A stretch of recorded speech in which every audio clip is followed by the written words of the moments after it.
इस वीडियो में हम लोग क्लास 7 साइंस का ठीक है क्लास 7 साइंस का इकाई 2 पढ़ने वाला है, जिसका नाम है रेशों से वस्त्र तक। ठीक है, क्या नाम है? रेशों से वस्त्र तक। इस वीडियो में हम लोग इस चैप्टर का प्रश्न उत्तर हल करने वाले हैं। ठीक है, तो चलिए बिना समय गवाए वीडियो को स्टार्ट करते हैं। तो अब देखिए अभ्यास के प्रश्न। निम्नलिखित प्रश्नों में सही विकल्प छांटकर अभ्यास पुस्तिका में लिखिए। तो देखिए, ऊन धारण करने वाले जंतु हैं तो ऊँट तथा याक, एल्पेका तथा लामा, अंगोरा बकरी तथा कश्मीरी बकरी। ठीक है, उपरोक्त सभी तो हो जाएगा उपरोक्त सभी। ठीक है, द। उसके बाद है भेड़ तथा रेशम कीट होते हैं।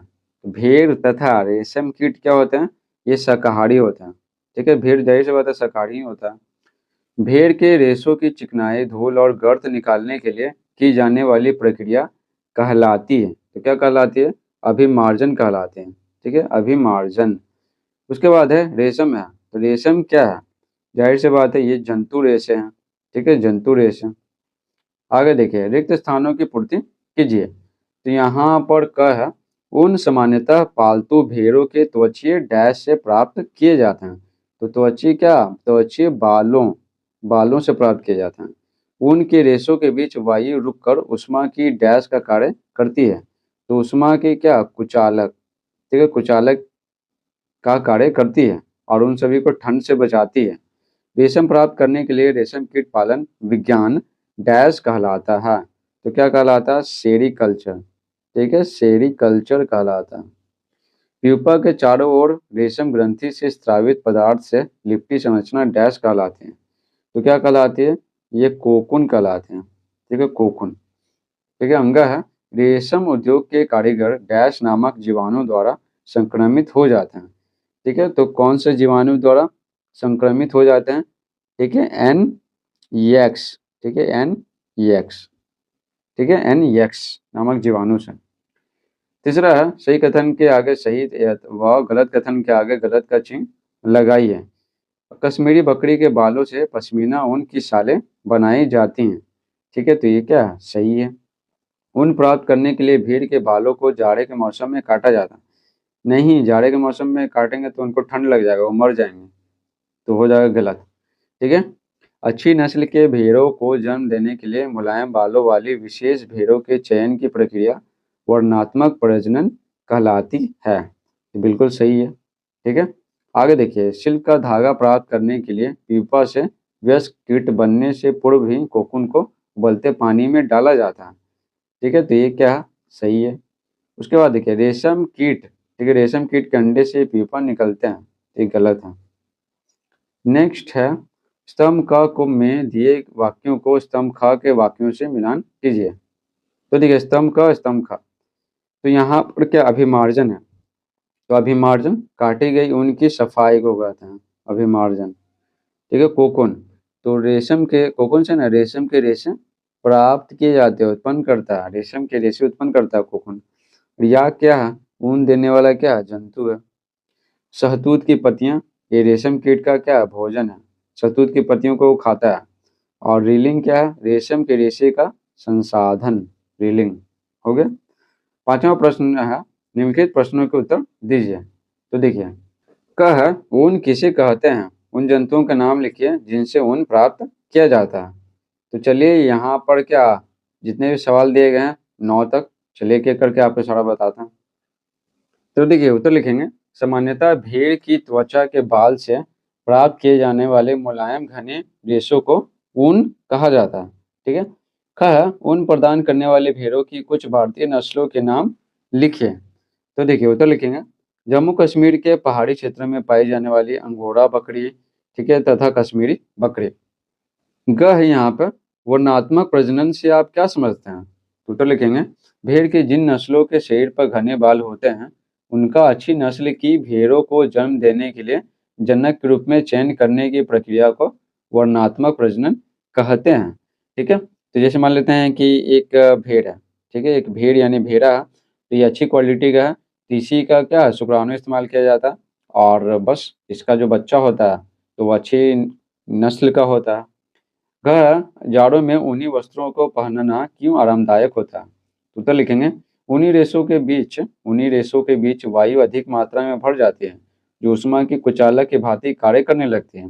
ठीक है, वायु क्या होता है, ऊष्मा का कुछ अलग होता है। इस प्रकार सर्दी के मौसम में ऊनी वस्त्र पहनने पर शरीर का ताप क्या होता है, स्थिर रहता है, बाहर नहीं जा पाता और ठंड नहीं लगती है, जिसके कारण जाड़ों में ऊनी वस्त्र पहनना आरामदायक होता है। ठीक है, ऊनी वस्त्र पहनते हैं ना तो उसमें बीच में हवा होता है, वो क्या करता है, शरीर की गर्मी को ना बाहर जाने से रोकता है और बाहर के ठंड को अंदर शरीर से टच करने से रोकता है, जिसके कारण क्या हमें गर्मी है ना, गर्मी महसूस होती है, ठंड नहीं लगता। अंगह रेशम प्राप्त करने के लिए रेशम कीट के कोकून को उबलते पानी में डालना क्यों आवश्यक होता है, कारण दीजिए।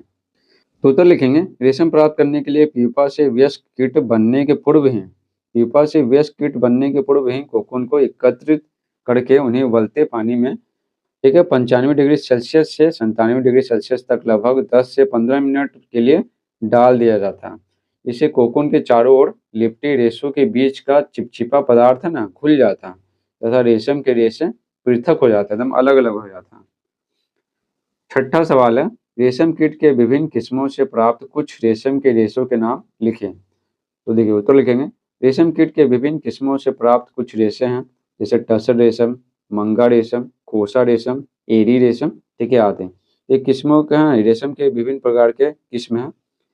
सातवां है, ऊन तथा रेशम के दो दो उपयोग लिखें। तो उत्तर लिखेंगे, ऊन से ऊनी वस्त्र बनता है तथा कंबल बनाया जाता है, दो उपयोग हो गया ऊन का। रेशम से रेशमी वस्त्र बनता है एवं पैरासूट बनाया जाता है। आठवां सवाल है, भेड़ के रेशों को ऊन में संसाधित करने के विभिन्न चरणों को क्रमानुसार वर्णित कीजिए। ठीक है, क्रमानुसार। तो देखिए उत्तर लिखेंगे, भेड़ के रेशों को ऊन में संसाधित करने के विभिन्न चरण निम्नलिखित हैं। यानी भेड़ का जो रेशा है ना, भेड़ का जो बाल है, ठीक है, तो ऊन में कैसे बदला, तो पूरा प्रक्रिया का वर्णन करना है। देखिए चरण 1 क्या है, चरण पहला, भेड़ों के बालों की कटाई मशीनों द्वारा भेड़ों के बालों की कटाई की जाती है। ठीक है, जो सामान्यतः गर्मी के मौसम में होता है। गर्मी का मौसम आएगा तो बाल की कटाई हो जाता है। मान लेते हैं ठंडा में काट देंगे ना उनके शरीर का बाल, तो क्या हो जाएगा, उनको ठंड लग जाएगा। चरण दूसरा देखिए, अभिमार्जन होता है। दूसरा चरण क्या होता है, अभिमार्जन। पहला हो गया बालों की कटाई, दूसरा अभिमार्जन। कटाई के बाद रेशों को पानी की टंकियों में डालकर अच्छी तरह से धोया जाता, ठीक है, धोया जाता है, जिससे उनकी चिकनाई, धूल और गर्द निकल जाए। यह क्रिया अभिमार्जन कहलाती है। तो जाहिर सी बात है, बाल को काट लेंगे, उसके बाद उसको क्या करेंगे, साफ करेंगे। तीसरा चरण क्या, छटाई है। अभिमार्जन के बाद रेशों की छटाई होती है, जिसमें अच्छी रोएदार रेशों को उसकी लंबाई, चिकनाई तथा हल्केपन के आधार पर अलग अलग कर लिया जाता है। ठीक है, जो ज़्यादा लंबा रहेगा वो अलग कर लिया गया, जो ज़्यादा चिकना रहेगा वो अलग कर लिया गया, इस तरह से। ठीक है, छटाई हो गया। उसके बाद कताई होता है। ठीक है, कताई। अभिमार्जन से प्राप्त रेशों को सुखाने के बाद छोटे छोटे कोमल व फूले हुए रेशों की ऊन के धागे के रूप में कताई की जाती है, क्योंकि ऊन का धागा बनाया जाता है, समझे। फिर होगा रंगाई। भेड़ों अथवा बकरियों से प्राप्त रेशे प्रायः काले, भूरे अथवा सफेद रंग के होते हैं। विविधता पैदा करने के लिए इन रेशों के विभिन्न रंगों में रंगाई की जाती है। जैसे मान लेते हैं कि नीला बनाना है, ठीक है, और मान लेते हैं कि हरा बनाना है, तो रंगना तो पड़ेगा। तो रंगाई हो गया। उसके बाद देखिए ऊनी धागा बनाना, ठीक है, यहाँ पे रंगाई है। तो रंगाई के बाद इन रेशों को सुलझाकर सीधा किया जाता है, फिर लपेटकर उनसे ऊनी धागा बनाया जाता है। ठीक है, और फिर इसको बेच देंगे। तो देखिए 9वां प्रश्न है, रेशम कीट के जीवन चक्र का सचित्र वर्णन कीजिए। ये तो हम सब की किताब में ही है, तो चलिए किताब से आपको बताते हैं। तो देखिए यहाँ पर ये चैप्टर में दिया हुआ, यहाँ पे आपको स्पष्ट रूप से दिखाई नहीं पड़ रहा होगा। आपका जो किताब होगा ना, तो उसमें आपको स्पष्ट रूप से दिखाई पड़ेगा, तो आप अपनी किताब खोल के देख लीजिएगा। यहाँ पे लिखा हो ना, रेशम कीट का जीवन चक्र, तो ये आपको बना लेना है। ठीक है, ये वाला तस्वीर, ठीक है, अच्छे से बना लीजिएगा। यहाँ पर दिख रहा होगा कि ये है ना, ये ठीक है, यहाँ पे क्या अंडा है, ठीक है, उसके बाद यहाँ पे लार्वा, एक खीरा जैसा बन जाता है। उसके बाद क्या, कोकून तैयार हुआ। ठीक है, उसके बाद क्या, ये वयस्क कीट है, ठीक है, रेशम का कीट, इस तरह से है, समझे। लिखेंगे रेशम कीट, कहाँ से लिखेंगे, रेशम कीट शहतूत, अरंडी, ओक इत्यादि के पेड़ों पर पाले जाते हैं। मादा रेशम कीट सैकड़ों की संख्या में अंडे देती है, जो शहतूत की पत्तियों की निचली सतह पर चिपके होते हैं। इन अंडों से सफेद रंग के लार्वा निकलते हैं। कैसे रंग के, सफेद रंग के लार्वा निकलते हैं। ठीक है, अंडों से क्या निकले, लार्वा, जिन्हें कैटरपिलर इल्ली या लार्वा कहा जाता है। ये पेड़ की कोमल पत्तियों को खाते हैं। कौन सा पेड़? शहतूत खास करके। और 4 से 6 हफ्तों में वृद्धि करके जीवन चक्र की अगली अवस्था में प्रवेश करते हैं। आगे लिखेंगे, रेशम कीट के लार्वा में एक विशेष ग्रंथि होती है जिसे रेशम ग्रंथि कहते हैं। इस ग्रंथि से अत्यंत महीन लसदार पदार्थ स्रावित होता रहता है जो प्रोटीन युक्त होता है। ठीक है। लार्वा अंग्रेजी की संख्या 8 के आकार में आगे से पीछे की ओर गति करते हुए अपने चारों ओर इस लसदार पदार्थ को लपेटता जाता है जो हवा के संपर्क में आने पर सूखकर रेशम के रेशे में बदल जाता है। ठीक है, रेशम के रेशे में। इसी बीच लार्वा प्यूपा में रूपांतरित हो जाते हैं। ठीक है, तो यहाँ पर आप देखें, यहाँ पे सबसे पहले मादा अंडे दी। ठीक है, अंडा से क्या हुआ?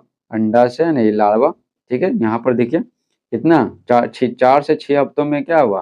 वो कोमल पत्तियों को खाया, शहतूत की कोमल पत्तियों को खाया और फिर क्या हुआ? लार्वा में बदल गया। ठीक है, 4 से 6, ठीक है, 6 हफ्तों में। उसके बाद क्या है? उसके बाद ये जो लार्वा है, ये क्या, वो पूरा लसदार पदार्थ निकाला और अपने चारों ओर क्या किया? ये क्या, ये सूख जाता है ना हवा के संपर्क में, तो इसको कोकून बोलते हैं। और अंदर क्या है? अंदर ऐसे घूमते रहता है, ऐसे ऐसे है ना, ऐसे। ठीक है, ऐसे ऐसे 8 होता है ना, तो 8 ऐसे ऐसे ऐसे घूमते रहता है। ठीक है, स्थिर थोड़ी रहेगा, मरा हुआ थोड़ी है कि स्थिर रहेगा। फिर क्या होता है? फिर क्या, ये जो अंदर अंदर है ना लार्वा, ये क्या हुआ? और ये पूरा का पूरा है ना, ये पूरा कोकून बन गया। और अंदर लार्वा है ना, ये क्या होता है? ये प्यूपा में बदल जाता है, प्यूपा बदल गया। समझे? तो आगे देखिए, रेशम के रेशों से लिपटे हुए प्रत्येक प्यूपा एक सफेद गोलाकार संरचना में बंद हो जाते हैं। इन प्यूपा युक्त गोलाकार रचनाओं को कोया या कोकून कहते हैं। ठीक है, उपहार में जो है ना, उसको कोकून कहते हैं।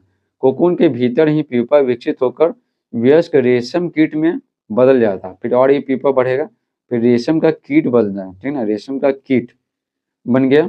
अंत में रेशम कीट कोकून के रेशों को काटते हुए बाहर निकल आते हैं तथा अपना नया जीवन चक्र प्रारंभ करते हैं। फिर क्या, फिर ये जो है ना लार्वा से पीपा, पीपा से कीट बन गया। और जब बड़ा हो जाता है तो इसको क्या है ना, ये क्या, ऐसा ये कोकून है, अंदर मान लेते हैं कि क्या, रेशम का क्या, कीट है। ठीक है, रेशम कीट है। फिर इसको फाड़ के बाहर निकल जाता है और फिर से वही हो गया, अगर मादा है तो अंडे देगा, है ना, और नर है तो जाहिर सी बात है वो क्या करेगा, वो मादा को अंडे देने में मदद करेगा।